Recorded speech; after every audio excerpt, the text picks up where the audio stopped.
Hi, I'm Georgia Rose from GeorgiaRoseConnection.com. This may be a little bit of a longer video than normal, and I apologize for that if you don't have a very long attention span, but I urge you to watch till the end because I'm going to talk about a personal experience that I had recently, and from what I hear and see on media and hear from many of my lightworker friends, we've all been going through a little bit of some testing and ascension, and I think that the thoughts that came to me during my times of trial are really important and pretty profound, and I'm grateful that Spirit chose to deliver some of them to me. So I want to share them with you because I always feel that the things that are gifted to me, whether through messages or through just my everyday observances, are not just for me, but the meaning of them is meant to be shared so that everyone in the world can really benefit in whatever way they are supposed to. So recently I had something very frightening happen to me. I had some visual disturbances in my right eye, and I did not know what was going to happen. For several days I was going around to doctors and specialists, and I had this very strange, like hazy obstruction. And of course you always get paranoid and panicky about these things. Your instincts kick in instead of your conscious thought, and my anxiety level went through the roof. On the third day, I was able to see a retina specialist who diagnosed me with something called floaters, which a lot of people have, but this was a really prominent, large one that prevented me from driving or being able to read or go on the computer or do a lot of things. And it should dissipate in a few days. It's getting better every day. Today I was almost able to function fairly normally, except for some driving that I couldn't do. And I've been trying to stay off the computer. But regardless of my personal experience with that, it turned out okay, and I'm nothing seriously wrong with me. But what happened during those few days and still today is I had to train my eyes to look and see differently. And of course, being as spiritually awakened as I am and the amount of spiritual dedication I have to my own being, I did not lose the meaning that was being put to me with this, and I knew it had something to do with seeing or not seeing something I didn't want to see in my own life.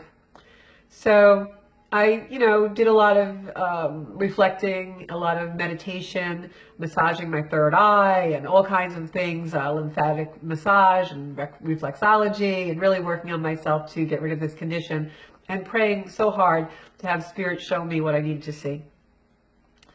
So Sunday I went to church, which is something rare for me, not because I have anything against organized religion. I love the rituals of the Catholic Mass as I was brought up with them. They're very comforting to me.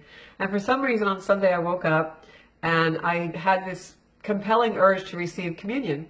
So I went to my local Catholic church and sat in the pew, and there was this amazing priest at this church. He was so spiritual. He was just like amazing. The way he spoke to us, he prayed together with us during homily, he sang to us. He asked us at the end of his homily to bow our heads and just feel Jesus' presence. And he also said the Hail Mary, which I have never in the Catholic Church heard the Hail Mary said during a Mass. So he was just a very innovative, I could feel his energy, really spiritual. I knew I was supposed to be there. So part of his sermon was that we have to see beyond the waves. Now, prior to going to church, as I'm going there, I was thinking, okay, I need to train my eyes to look past this obstruction. I need to see past it. And I was kind of applying that lesson to myself. And then here I am, this priest is talking about that we need to look beyond the waves. And I applied that to my life, and I said, I get caught in the waves. And I wanted to talk about this a little bit today on the video, because I think that's what's happening to a lot of us. The energy right now, I do study astrology, and I won't go into that. That's a different video. But the energy right now is something that is really drawing a lot of us to be reflective and isolate, to go within. It's very strong energy, and we're all processing it in different ways. I often think of people processing energy as the way we digest food. I can't eat hot dogs. I can't eat spicy food. Other people love it. They digest it fine. We all process energy differently as well. So the last few days I've taken a lot of time to just be reflective in my own life and quiet, and I really shut off all media. And I realized that there are times in my life when I don't let go of things. And things will happen either at my regular earthbound job or with a relationship or, with my family relationships. And I hold on to things and I allow them to obstruct my view from what's really going on in my life and what's important. We all know what's important is love, and and really the meaningful things in our life. But we get so caught up in, this person cut me off in traffic, or my partner isn't hearing what I'm saying and I think he really was acting lousy last night, to, I can't believe my mother said that to me. And it will process in our minds for days and days and days. And when we do that, we're getting caught in the wave. We're not really living our purpose. We're not really what we're supposed to really do, what we're supposed to do in our life. And we're getting completely derailed. I was thinking of surfers, and I'm sure that they have to kind of look over the waves to find their way, you know, and navigate and become so great at what they do. And then I started to apply this to a lot of things in my life, and I realized that I really do get caught in the wave. And I can attribute that to ego.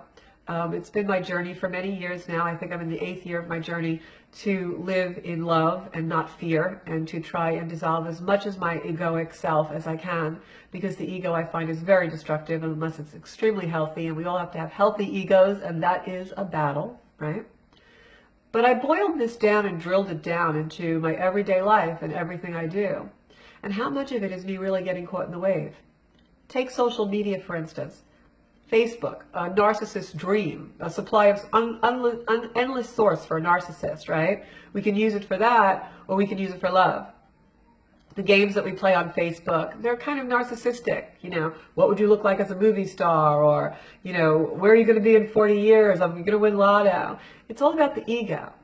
So I kind of am going to challenge you, and I'm challenging myself, challenging all of us, to see if we can live more out of the ego and not be so much into the collective unconsciousness, that collection of people who are all walking around in the unconscious, following instinct instead of conscious thought.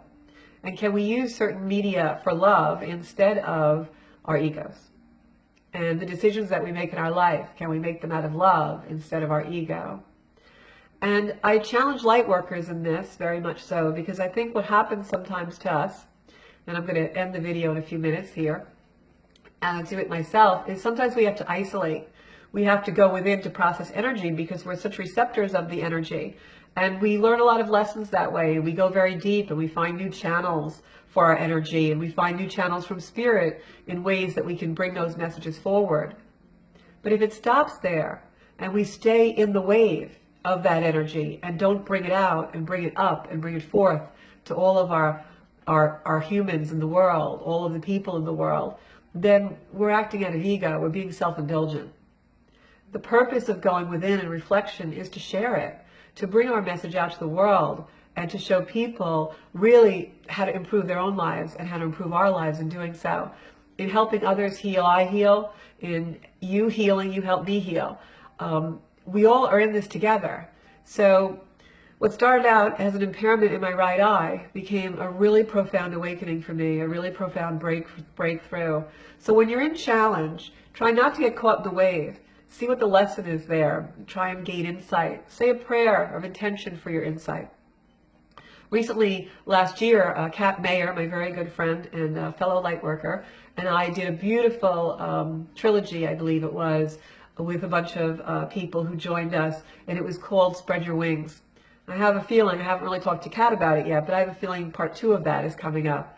And tonight I'm going to end this video with the prayer that Kat and I had at the end of our Spread Your Wings, the original Spread Your Wings event. And I'm going to implore all of you to allow this to happen in your life. I never thought I'd be grateful for going practically blind in one eye. And anybody who knows me knows I'm a bit of a hypochondriac, ego, right?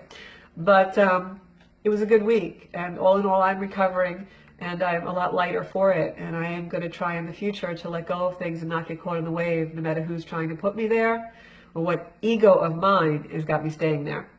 So I hope you'll have a great evening, and in closing I'm going to leave you with the prayer that Kat and I wrote. Thank you for lighting my path with the golden spark of spirit. By healing and merging my feminine and masculine, I find balance to manifest a more loving life and a joyful existence in every way, because love is limitless. So don't get caught in the wave, because there's a lot more to your life out there and beyond. Look towards the horizon, because love really is limitless. GeorgiaRoseConnection.com. You can always reach out to me for a private healing or reading. I love all of you tonight, and I'm sending the beautiful insight that I've had this week to all of you. Good night.